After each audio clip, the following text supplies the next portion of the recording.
열왕기하 12장 1절에서 3절까지 제가 공부해드립니다. 예후의 제7년에 요아스가 왕이 되어 예루살렘에서 40년간 통치하니라. 그의 어머니의 이름은 시비아라 브엘세바 사람이더라. 요아스는 제사장 요야다가 그를 기원하는 모든 날 동안에는 여호와 보시기에 정직히 행하였으되 다만 산당들을 제거하지 아니하였으므로 백성이 여전히 산당에서 제사하며 분향하였더라. 그야말로 파란 만장 촛불 앞에서 바람 앞에 촛불과 같이 거의 꺼질 뻔했던 유다 왕가의 씨가 요아스 요야다로 말미암아 살아났습니다. 살아나서 왕이 된 이후에 예루살렘에서 40년간 통치했다라고 하는 것은 상당히 안정된 시간을 보냈다는 얘기예요. 정권이 안정되어지고 나름대로 국가가 잘 유지될 수 있었다라고 하는 것을 알 수 있어요. 그러니까 몇몇 사람의 헌신을 통해서 국가가 세워지고, 교회도 똑같습니다. 몇몇 사람들의 기도하는 사람들, 헌신자를 통해서 교회가 계속 유지되어지고 세워집니다. 그 자리에 우리가 있다, 내 자신이 있고 우리의 기도를 통해서 하나님께서 일을 하신다라고 하는 믿음을 가지고 신앙생활 하는 것도 되게 중요합니다. 우리 자신을 위해서 기도하는 것이지만 또 교회 오시면 목회자들을 위해서 기도하시죠. 나라와 민족을 위해서 기도하시지. 또 최소한 10명 정도 이상은 기도하실 거 아니에요. 그러면 한 사람 1당씩 100명을 위해서 기도하면 1당 100배예요. 그러니까 늘 그 생각하시면서 하나님 앞에 자존감을 가지고 신앙생활 하시고 기도하실 수 있기를 바랍니다. 40년 동안 잘 통치합니다. 누가 있을 동안이요? 요아스, 제사장 요야다. 요야다가 요아스를 살려냈죠. 요세바와 같이 40년간 통치했더라. 그 어머니의 이름은 시비아라. 그러니까 아달랴가 아니에요. 아달랴.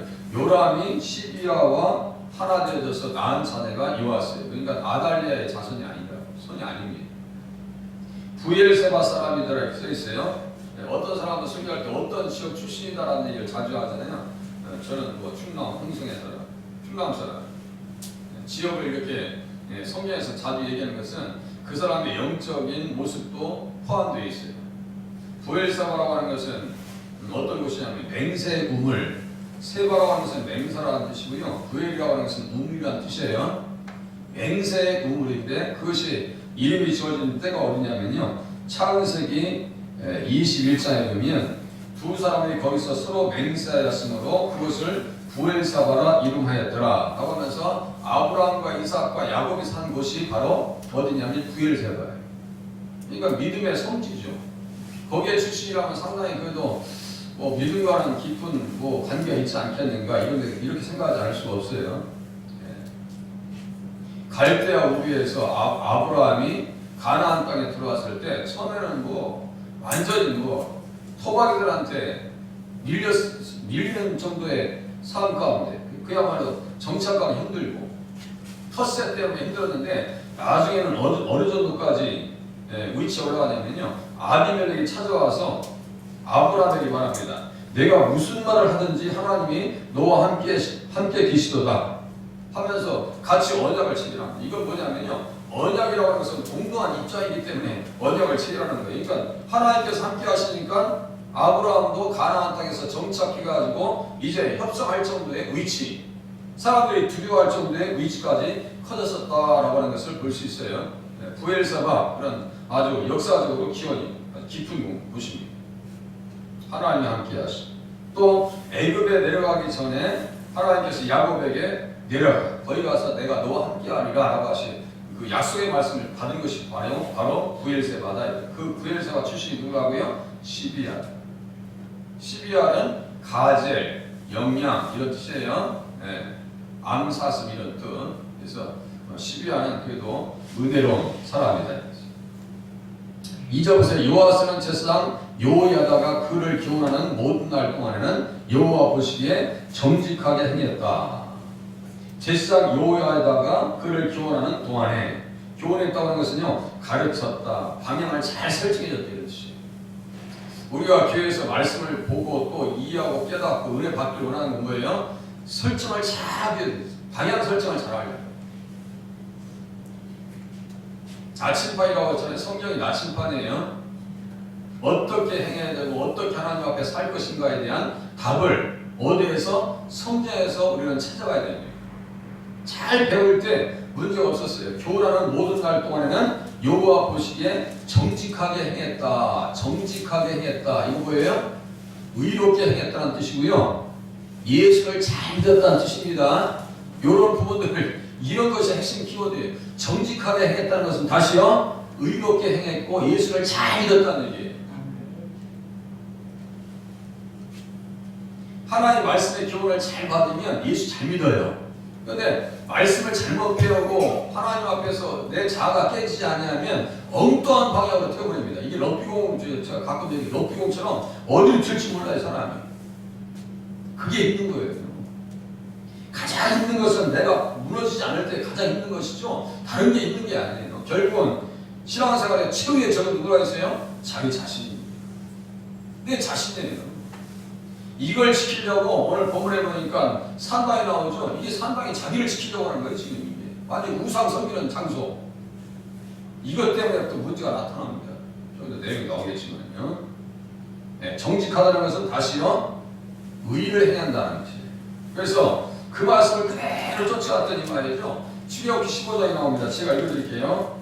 이르시되 너희가 너희 하나님 나 여호와의 말을 들어 순종하고 내가 보기에 의를 행하며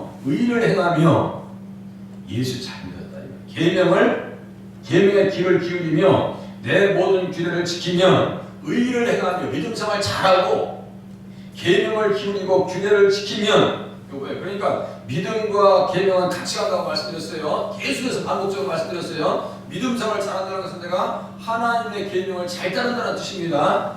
그렇게 하려고 배워야 돼요. 계속 배워야 돼요. 우리가 그 세상에서 거듭나기 전에 우리의 신앙은 갓난 신령으로 보시면 돼요. 갓난 아기로 보시면 돼요. 우리 아이들을 세상에서 잘 적응시키기 위해서, 세상에서 출세시키기 위해서 아이들한테 투자하는 돈이요, 어마어마합니다. 어마어마해요. 시간적인 거요, 물질적인 거요, 상상을 초월합니다.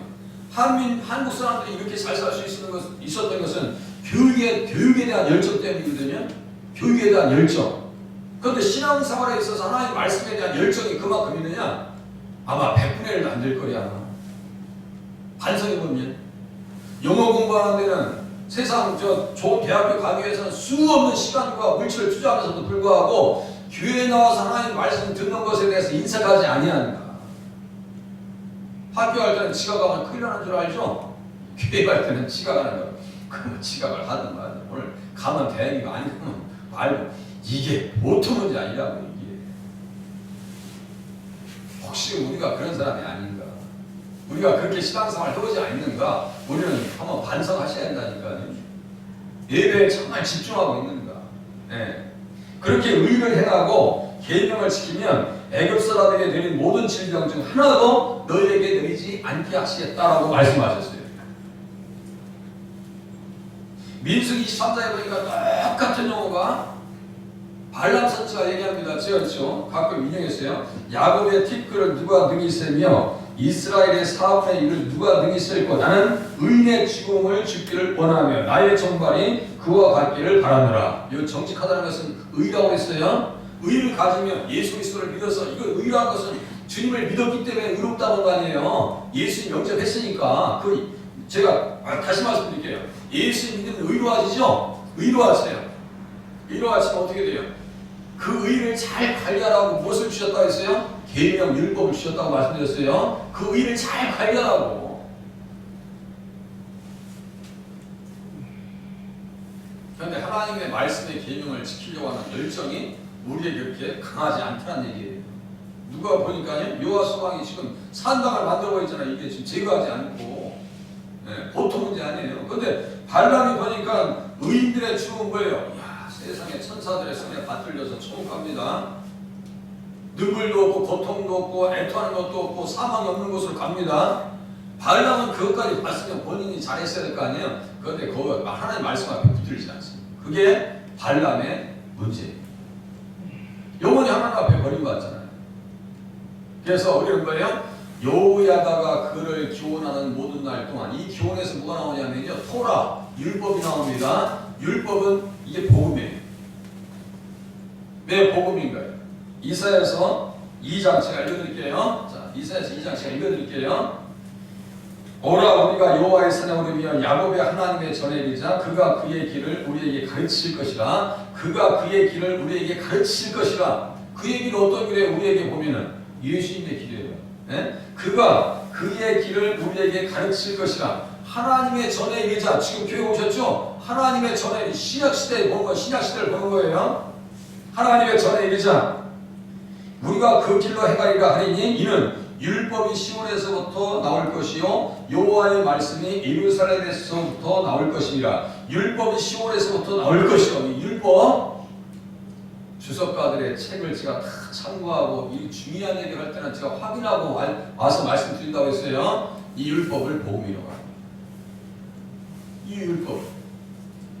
이 율법을 정확하게 이사야서 42장 3절에는요.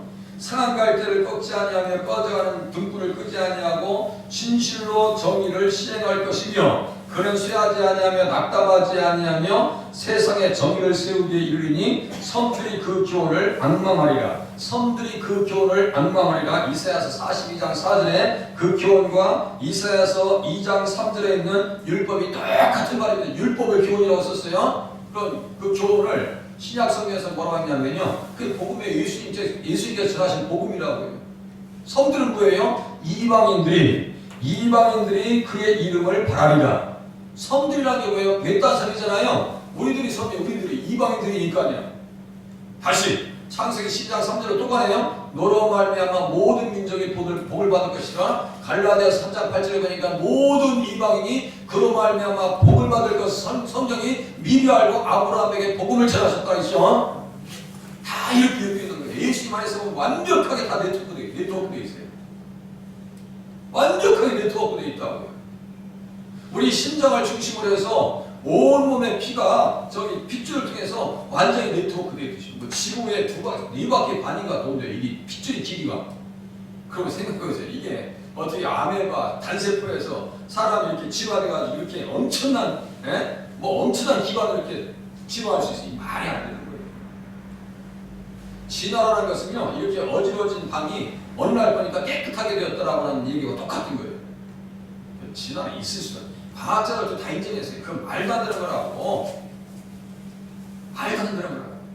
자, 심장을 중심으로 해서 모든 인체 기관에 피가 흘러가듯이 예수 그리스도를 중심으로 해서 모든 성경이 다 예수님과 연결되어 있습니다. 요하수도 100% 예수님과 연결됐어요. 11장 한참 말씀드렸어요.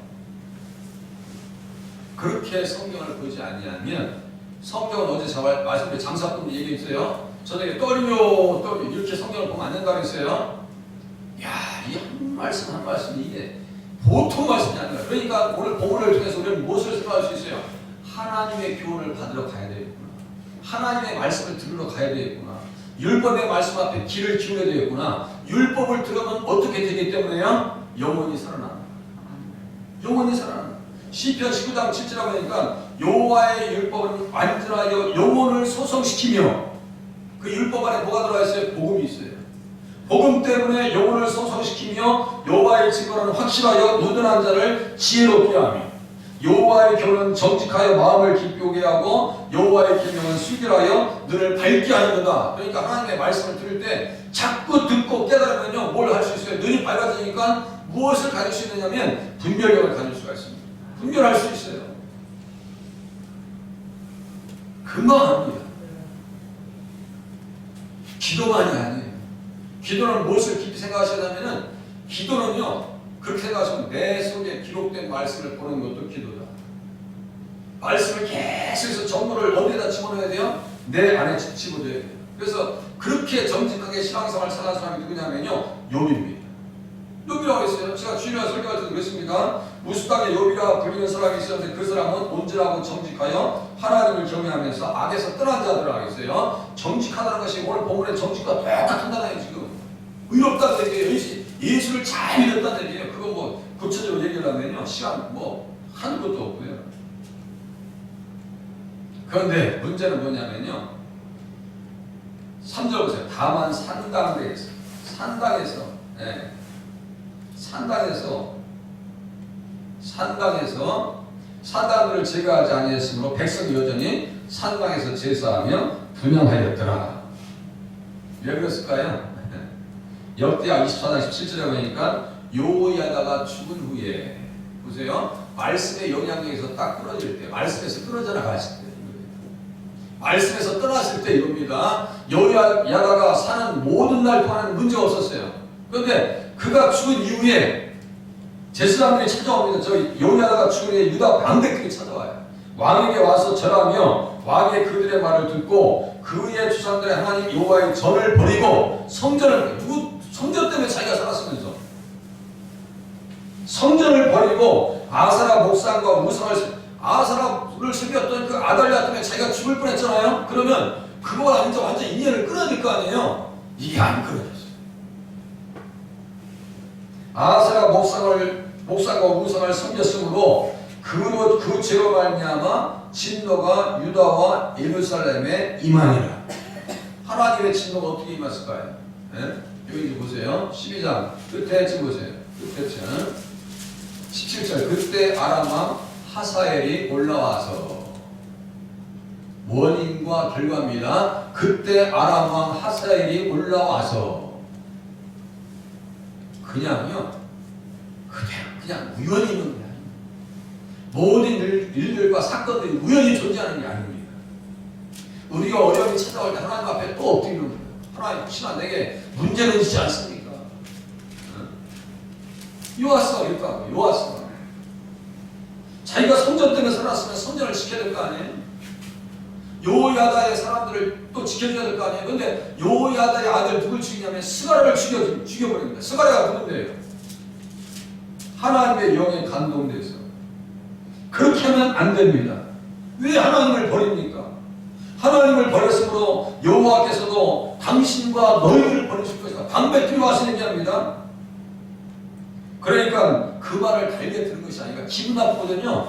우리가 함께 꾀하고 왕의 명령을 따라 잘 보세요. 왕의 명령, 요아스의 명령을 따라서 그를 여호와의 전뜰 안에서 돌로 쳐 죽였더라 했어요. 그대로 어떻게 망각하냐? 어떻게 요야다의 아들 스가랴를 돌로 쳐 죽이냐고 누가 사주해가지고요? 요아스 왕이 사주했어요. 이게 안 됩니다. 뭐 때문에 만들어졌어요? 산당 때문에. 그 산당은 무엇을 지키는 역할을 했다고요? 사람의 자아를 지키는, 자기 욕심, 쾌락을 지키는 일이 있다고요. 하나님, 우리 마음에 산당이 있지 않습니까? 그 산당 자아가 무너지게 도와주시옵소서. 너 자신을 부인하고 십자가를 지고 나를 쫓으라 하신 그 말씀의 뜻이 무엇인지 우리가 깨달아서 오늘도 제자의 길을 가게 도와주시옵소서. 기도하는 새벽이 되시기를 바랍니다. 기도하시겠습니다.